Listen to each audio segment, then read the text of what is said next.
Hello friends, আসসালামু আলাইকুম। আমার চ্যানেলে নতুন একটি রেসিপি দেখার আমন্ত্রণ জানিয়ে শুরু করছি আজকের রেসিপি। আশা করছি আপনাদের ভালো লাগবে। আজকে আমি তাল সংরক্ষণ পদ্ধতি দেখাবো। তো তার জন্য প্রথমেই তালটাকে আমি ওপরের যে খোলাটা থাকে সেটা খুলে নিচ্ছি।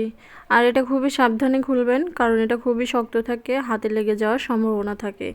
এজন্য একটু সাবধানেই এটা খুলে নেবেন। উপরের খোলাটা আমি খুলে নিয়েছি। এখন মুখে যে অংশটা থাকে সেটুকু আমি কেটে নিচ্ছি। সেটুকু কেটে এর তালের যে খোসাটা থাকে সেটা আমি ছাড়িয়ে নিচ্ছি। আর এটা আপনারা আপনাদের ইচ্ছে মতো ছাড়িয়ে নেবেন। আমার তালটা যেহেতু খুবই শক্ত, শুধু ছাড়াতে একটু সময় লাগছে। আপনাদের তালটা যদি একটু নরম থাকে তাহলে ছাড়াতে কিন্তু এটা বেশি কষ্ট হয় না। তো এভাবে করে আমি তালের সবটুকু খোসা ছাড়িয়ে নেব। আজকে আমি যে পদ্ধতিতে তালের রসটা বের করব এটা খুবই সহজ পদ্ধতি। এই পদ্ধতিতে তাল চিপতে গেলে আপনাদের কিন্তু কোনো রকম হাতে ব্যথা হবে না বা বেশি ঝামেলার প্রয়োজন পড়বে না। তো আশা করছি আমার আজকের এই টিপসটা আপনাদের খুবই কাজে আসবে। যদি ভালো লাগে অবশ্যই লাইক দিয়ে দেখা কন্টিনিউ করবেন।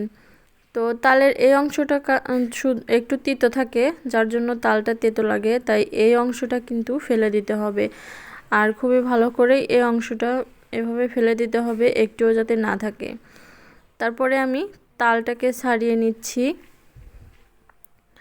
দেখতে পাচ্ছেন আমার তালটা কিন্তু খুবই শক্ত। এভাবে আমি একটু তালটাকে নরম করে নিচ্ছি,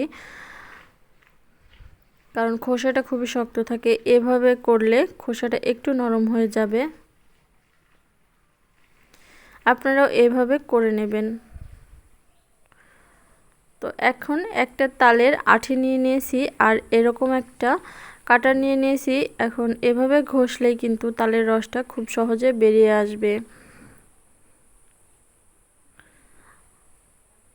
তালের রস এভাবে বের করলে কিন্তু কোনো রকম কোনো পানির প্রয়োজন পড়বে না, আর তালের গোলাটা খুবই ঘন হবে।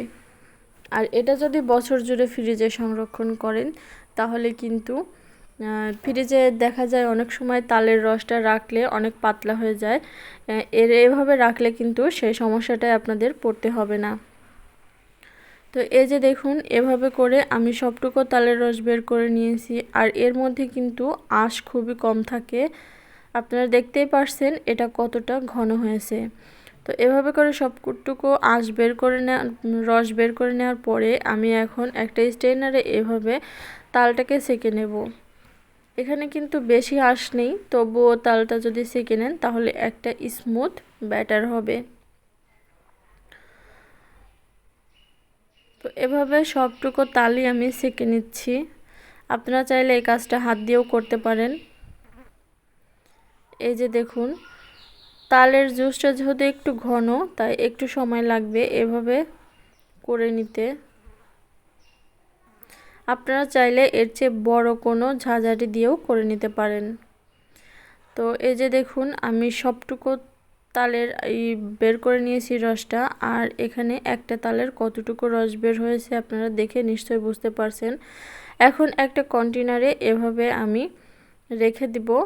আর এটা আপনি সারা বছর সংরক্ষণ করে রাখতে পারবেন। যখনই তালের কোনো পিঠা পুলি খেতে মন চাইবে তখনই আধা ঘন্টা থেকে 1 ঘন্টা আগে ফ্রিজ থেকে বের করে রেখে আবারও আপনাদের যতটুকু প্রয়োজন ততটুকু রেখে আবারও ডিপ ফ্রিজে সংরক্ষণ করে রেখে দেবেন সারা বছরের জন্য।